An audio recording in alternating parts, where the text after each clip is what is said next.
सभी साथियों को नमस्कार। जैसा कि आपको पता है कि जनपद बागपत में नेट परीक्षा 10 दिसंबर को होने वाली है। इस परीक्षा को हम 3 चरणों में समझेंगे। पहला चरण हमारा परीक्षा के पूर्व, दूसरा चरण परीक्षा के दौरान, तीसरा चरण परीक्षा के पश्चात। पहले चरण में हम जो कार्य करेंगे उसको समझते हैं। पहले चरण में हम कक्षा के अनुसार यूनिक आईडी तैयार कर लेंगे और उस यूनिक आईडी को सरल ऐप के माध्यम से हम मिलान करेंगे। सरल ऐप में दिए गए क्रमांक के अनुसार ही सूची में हम मार्किंग कर लेंगे कि बच्चा किस सीरियल पर है। फिर कक्षा 1 से लेकर 3 तक के जो एमआर शीट है वो शिक्षक के द्वारा ही भरी जाएगी। यदि बच्चा गलत आंसर या चुप रहता है तो हम ओएमआर शीट में उसके गोले को फिल नहीं करेंगे। 4 से लेकर 8 तक का जो ओएमआर शीट हम बच्चों को देंगे उससे पहले उसको भरने के दिशा निर्देश सभी बच्चों को हम दे देंगे कि हमें ओएमआर शीट किस प्रकार से भरनी है। चलिए अब स्टेप 2 की तरफ चलते हैं, जिसमें बच्चा परीक्षा करने के पश्चात ओएमआर शीट शिक्षक को देगा। अब शिक्षक सरल ऐप को ओपन करेगा। यहाँ पर वो जिस क्लास की भी ओएमआर शीट स्कैन करनी है उस क्लास को सिलेक्ट करेगा। जैसे यहाँ पर कक्षा 4 को सिलेक्ट किया गया है, मंडल को सिलेक्ट करेगा और इसके बाद जो आपने अटेंडेंस ली थी, जो बच्चा अनुपस्थित है उसको यहाँ पर मार्क एज एब्सेंट मार्क कर देगा। यहाँ पर एक बात और ध्यान देने की है, यदि कोई बच्चा आपने मार्क एब्सेंट कर दिया है और वो बच्चा परीक्षा में सम्मिलित हो जाता है तो आप उसको अनमार्क भी कर सकते हैं। अब यहाँ पर आप देख रहे हैं कि यहाँ पर कुछ बच्चों को मार्क एज एब्सेंट मार्क किया जा रहा है। जैसे ही हम ये सारा कार्य कर लेंगे उसके पश्चात हम नेक्स्ट बटन को दबाएंगे और आगे की प्रक्रिया को देखेंगे।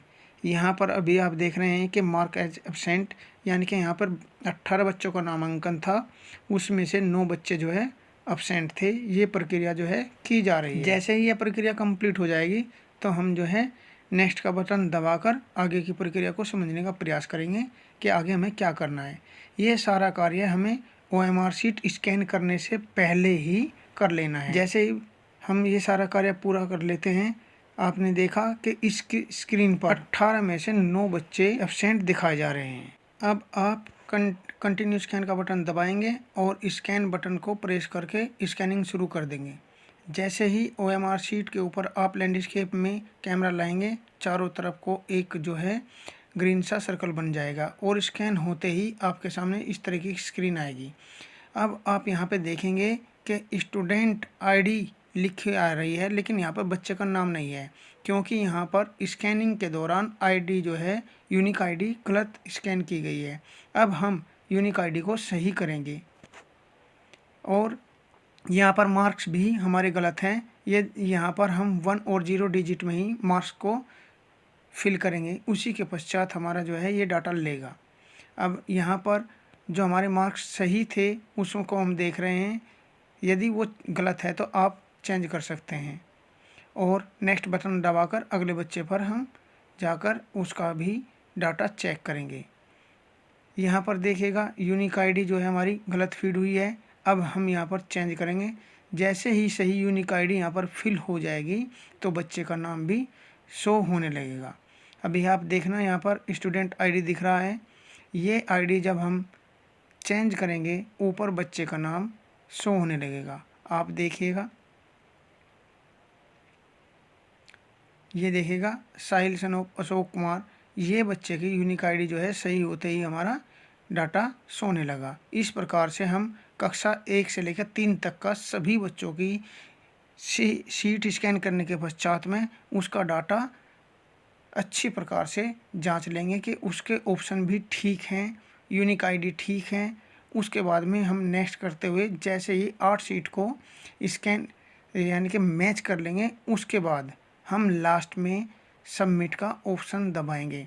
यदि आपसे कोई ऐसा बच्चा स्कैन हो गया है जो परीक्षा में उपस्थित नहीं है तो हम सारी डिजिट को डिलीट कर देंगे और स्किप में ऑटोमेटिक ही हमारा मार्क बन जाएगा और उसके पश्चात हम नेक्स्ट कर देंगे और यदि वो बच्चा लास्ट का है तो हम सबमिट दबा देंगे। इस प्रकार से एक सीट का हमारा काम कंप्लीट होता है। यदि हमारी कक्षा में 8 से ज़्यादा बच्चे हैं तो फिर हम नेक्स्ट शीट के साथ में भी इसी प्रकार से प्रक्रिया करेंगे। और यहाँ पर आप देख रहे हैं कि हमारी इस शीट में 7 बच्चों का डाटा स्टोर हो चुका है। जैसे ही आप यहाँ पर बैक बटन दबाएंगे, बैक बटन दबाने के बाद आप देखेंगे सेव स्टेटस, अभी जो 0 शो हो रहा है वो हमारा यहाँ पर बफरिंग करने लगता है। अब यहाँ पर हम स्कैन, जो सेव ऑल स्कैन है, इस बटन को दबाते हैं और इसके पश्चात ही हमारा डाटा जो है सेव सक्सेसफुली का मैसेज देने के बाद में स्कैन स्टेटस में 7 शो होने लगता है। यहाँ पर भी इस चीज़ का हमें ध्यान रखना है। 1 से 3 तक का 8 बच्चों का डाटा एक शीट में स्कैन होता है। कक्षा 4 से 8 तक का भी इसी प्रकार से स्कैनिंग होगी, लेकिन यहाँ पर सिर्फ इतना अंतर होगा कि कक्षा 1 से 3 तक का एक शीट में हम 8 बच्चों का डाटा स्कैन कर रहे थे, लेकिन यहाँ पर हम हर बच्चे की एक OMR शीट स्कैन करने के पश्चात सारे डाटा को चेक करेंगे। यदि कोई भी त्रुटि है उसमें जो है हम चेंज करेंगे। जैसे यहाँ पर भी यूनिक ID जो है गलत स्कैन हुई है, यहाँ पर हम ठीक करेंगे। ठीक करने के पश्चात स्टूडेंट का नाम शो होगा। यदि नाम शो नहीं हो रहा है तो आप समझ लेना कि उसकी यूनिक ID गलत स्कैन हुई है। इसके पश्चात हम ऑप्शन देखेंगे, यहाँ पर A, B, C और D ऑप्शन देगा, जबकि कक्षा 1 से लेकर 3 तक का 1 और 0 में शो हो रहा था। यदि यहाँ पर आपको लगता है कि बच्चे का कोई मार्क जो है ऑप्शन गलत फीड हुआ है तो उसमें आप चेंज कर सकते हैं। जो बच्चे ने ब्लैंक छोड़ा है या जिसमें 2 या 3 जो है उसने कॉलम जो गोले हैं वो फिल कर दिए हैं, उसमें ये रेड मार्क जो है शो करेगा।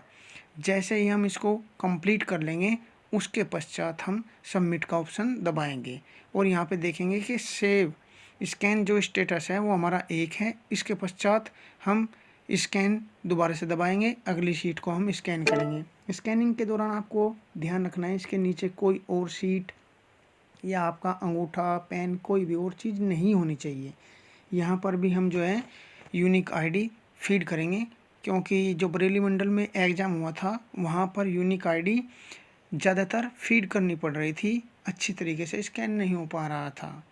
यहाँ पर फिर डाटा हम जो है जांच लेंगे और यदि कोई त्रुटि है तो उसमें पुनः संशोधन करते हुए हम सबमिट करते हुए ये प्रक्रिया जितने भी हमारे स्टूडेंट हैं वहाँ तक ले जाएंगे। यहाँ पर हमें एक बात का विशेष ध्यान रखना है, यदि हमारी कक्षा में 20 से ज़्यादा रजिस्ट्रेशन है तो हम 20 शीट को स्कैन करने के पश्चात सेव ऑल स्कैन का बटन दबाएंगे। उसके पश्चात हम स्कैनिंग कंटिन्यू रखेंगे और लास्ट में सबमिट करते हुए डाटा को जांचकर सब शीट को हम सेव कर देंगे। जैसे ही हमारा स्कैनिंग का काम पूरा हो जाता है तो हम अंतिम स्टेप की तरफ चलते हैं। इसमें हमें कक्षावार उपस्थिति का विवरण तैयार कर लेना है। पर्यवेक्षक द्वारा एक प्रमाण पत्र प्राप्त करना है जिसमें लिखा होगा कि परीक्षा नकल विहीन और सुचितापूर्ण तरीके से कंप्लीट हुई।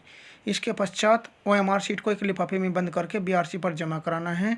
परीक्षा के तुरंत बाद जनपद स्तर से प्रेषित एक गूगल फॉर्म को सबमिट करके भी उसमें सूचना फिल करनी है और प्रश्न पत्र को स्कूल में ही सुरक्षित रखना है। यदि कोई भी प्रकार की समस्या होती है तो खंड शिक्षा अधिकारी ARP SRG शिक्षक संकुल के माध्यम से उसको तुरंत सोल्व करते हुए ये सारे कार्य कंप्लीट कराने हैं। धन्यवाद।